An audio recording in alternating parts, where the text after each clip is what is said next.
They can't hide it anymore, folks. We're starting to see breakdowns within the supply chain for food inside the United States. With India passing their ban on the exports of rice, that has triggered a panic buying session across the United States and in a lot of third world countries.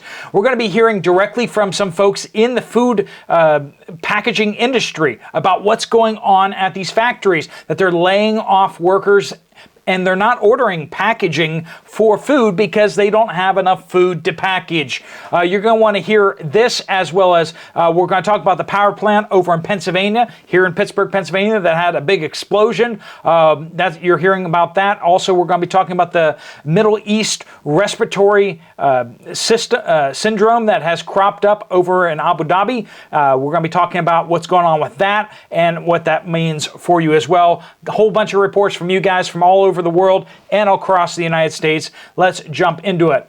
Welcome to the Poplar Report. I'm Steve Poplar. I'm an accountant by trade, and we do these sessions where we are sharing information that you've shared with us. So we got the best and most up-to-date information from both you as well as news sources. So it is fantastically well-rounded, and you're not just hearing from reporters. We're hearing from you guys what you're experiencing in the field.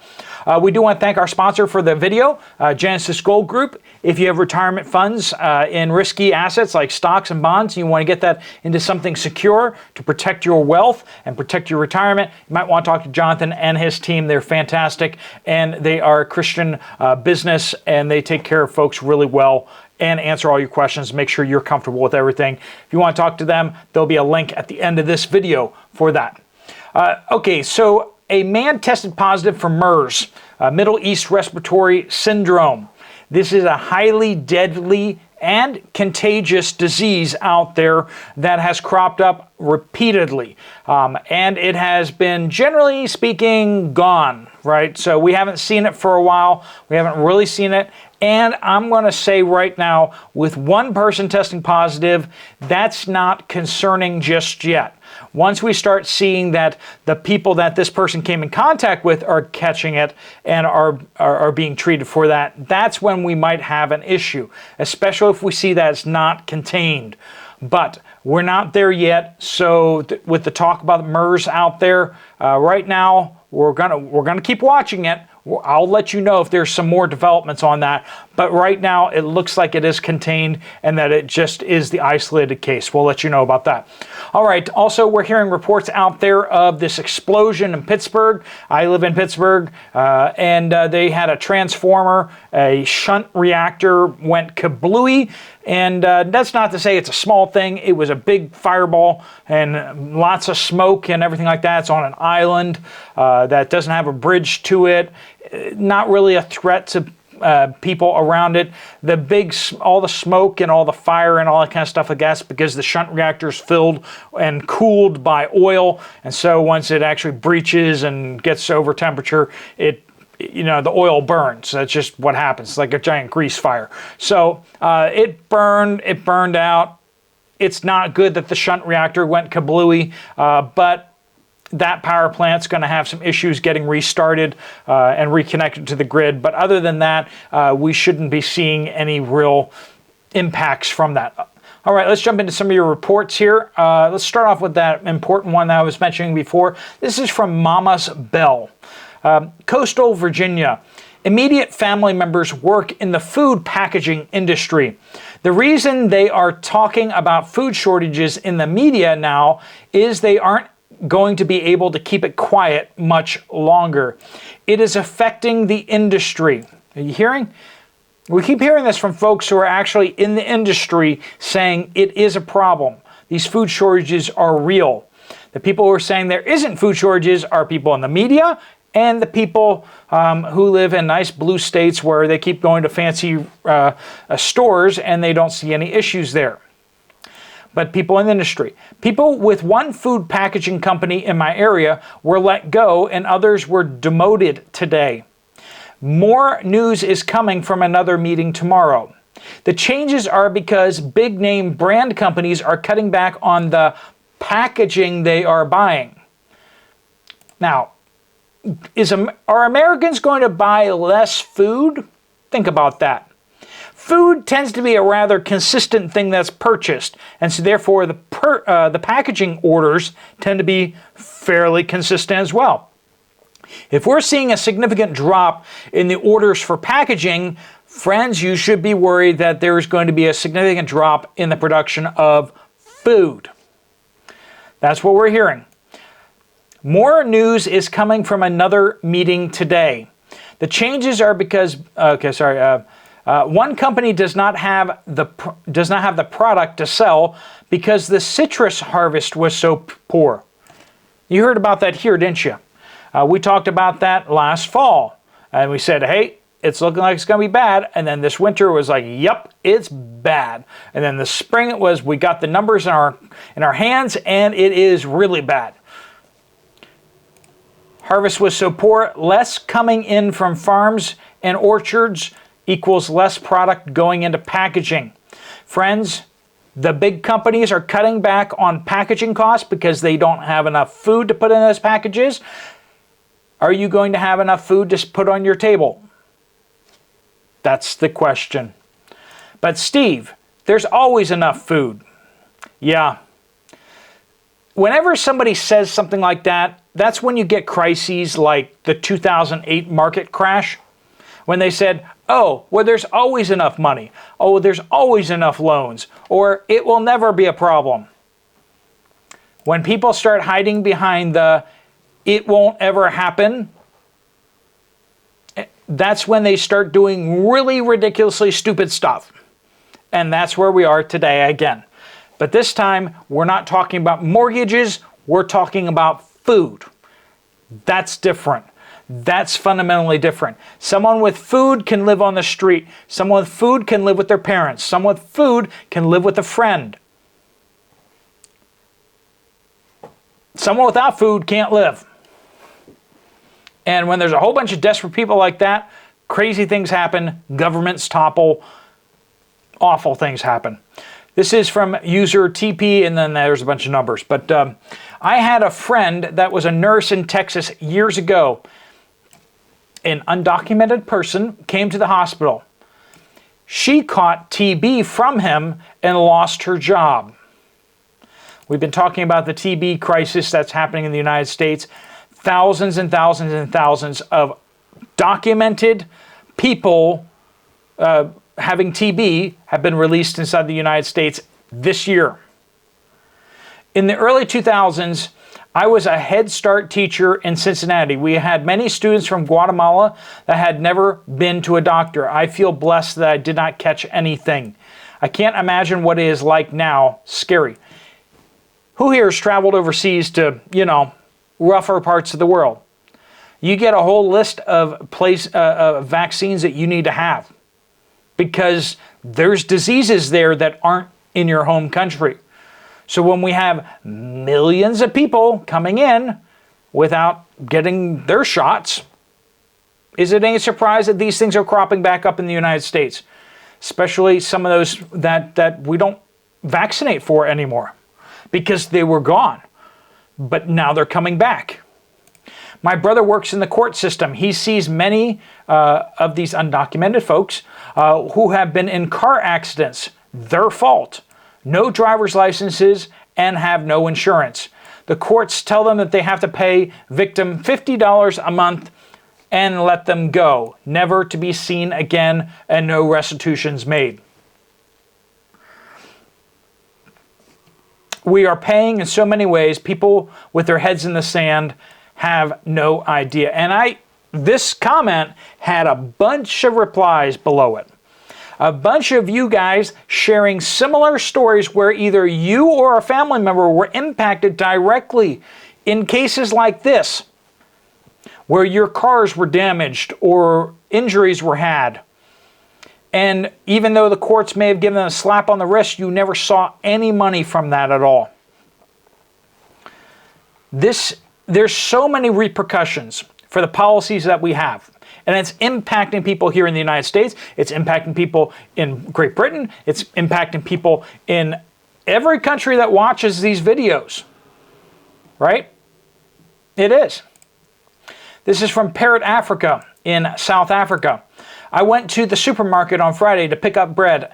A box of 6 long life milk, so shelf stable milk, had reached 100 rand. Price is also up in produce is also up in price. Load shedding is having an impact on food and very basic items we need to survive. Things are getting even rougher in South Africa. The lack of power is impacting food availability.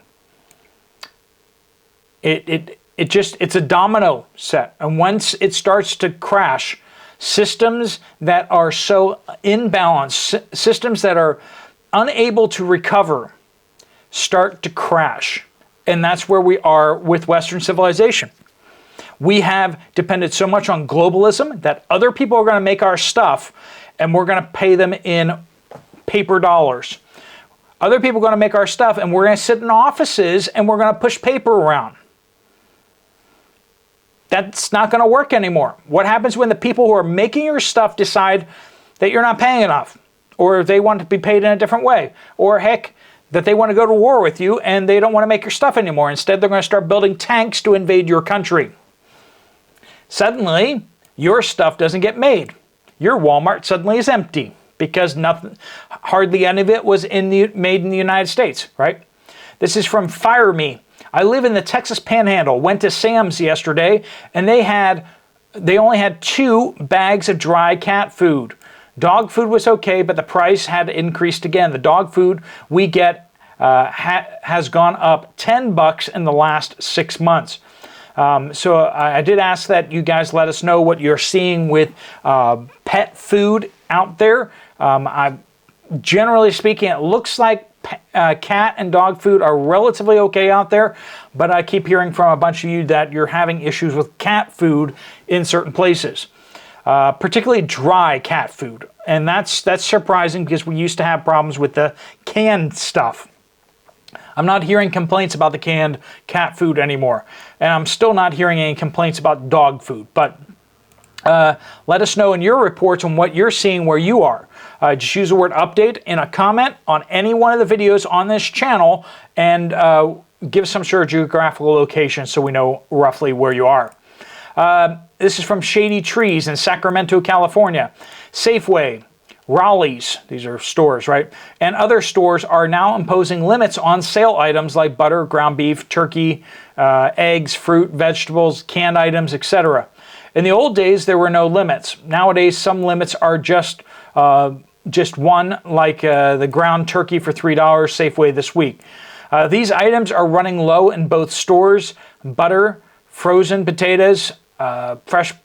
So those are deals, right? And just the fact that they're cutting back on deals lets you know that that they're raising prices effectively, right? But these are items that they're running low on: butter, frozen potatoes, fresh potatoes, corn, beef, ground turkey, cream, and fresh juices. Sounds a lot like what we've been talking a lot about on this channel, right? Cream cheese is approaching $5. Yeah, cream cheese has gotten a lot more expensive. Same thing with bagels. I'm in Pittsburgh. I'm sorry, we like our bagels, and they've gotten a whole heck of a lot more expensive. They've over doubled in price. It's just bread. What's up with that? Daytona Dog says this: Southwest Washington, Walmart. I can confirm no cash back today at my local Walmart.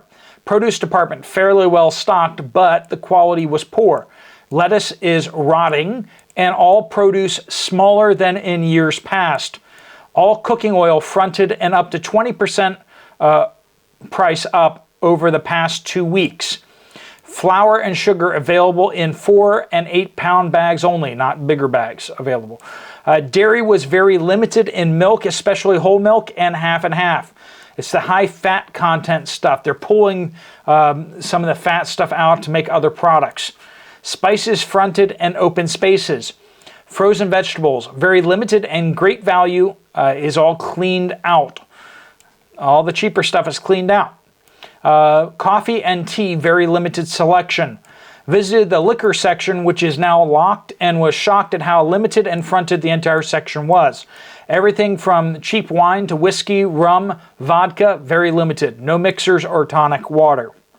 I'm not a drinker myself, so I will let that stand for what it is. And most of our stores here in Pennsylvania do not have alcohol in them either. It's weird. I'm not complaining myself, but that's why I don't give you any updates on alcohol. So if that's a concern out there, please do let us know in your updates, and we'll pass that along. Katie in East Tennessee. My husband works in a major furniture brand factory, and they are down to only 4 days a week, 36 hours of work, with some of the workers not getting a full 4 days. Another man in our church works at a plant that makes tractor implements and was told he may not have a job come February. Interest rates on farm equipment are so high that people can't afford to borrow for new farm equipment. We're hearing that again. Consumers are running out of money, and they can't afford to borrow at these rates. And so purchases are dropping. That's called a recession, folks. That's called a recession. A viewer, name withheld per request, went to a VA for a blood draw. While waiting, overheard lab staff talking with a supply delivery person. Shortages of tourniquets. Did they have any to spare for other departments? And specimen cups were on back order with no expected immediate delivery date. Lab staff wanted to know what they were supposed to do. Logistics said they didn't know. They were just letting them know. We're hearing more and more medical shortages out there. We've become so dependent upon one country, China, out there for our medical stuff, and now it's not coming through. Karen, here in Northwest Pennsylvania, the Walmarts are reducing the size of the canned fruit sections. Most from three sections down to less than half of one, and they are very empty in those smaller sections. Other stores still have decent selections of name brand canned fruit, but very limited supplies of store brands. And Bonnie chimed in as well. Same thing in Southeast Pennsylvania. Judith said, at Walmart in Buckeye, Arizona last week, I noticed that there was no Great Value peanut butter, only Skippy and Jif on the shelf. And they were low also. Is anyone else seeing peanut butter issues out there? And Guinea Pig Manor says, my husband works for Arby's in Texas. They are raising their prices this September. More price raises coming up. Inflation's real, folks. I know. You're being told by the media it doesn't exist, but inflation is real and it is affecting everything you buy. Free Cow Kid says, stores in outlying areas in East Tennessee are showing the loss of deliveries. Stores look ragged. Walmart, Kroger, Food City, and even the discount grocers UGO and Save-A-Lot are scrambling to fill shelves. Something is going on across the board. Prepare now while you can. And that is good advice to leave you with. Prepare now while you can. If you want to talk to Jonathan and his team at Genesis Gold about your retirement accounts, you can click on that link and go straight to their website. If you want to check out another video from this channel, there's one right up here. You can click right on the screen. I'll see you over there, or I'll see you later. Steve Poplar of the Poplar Report out.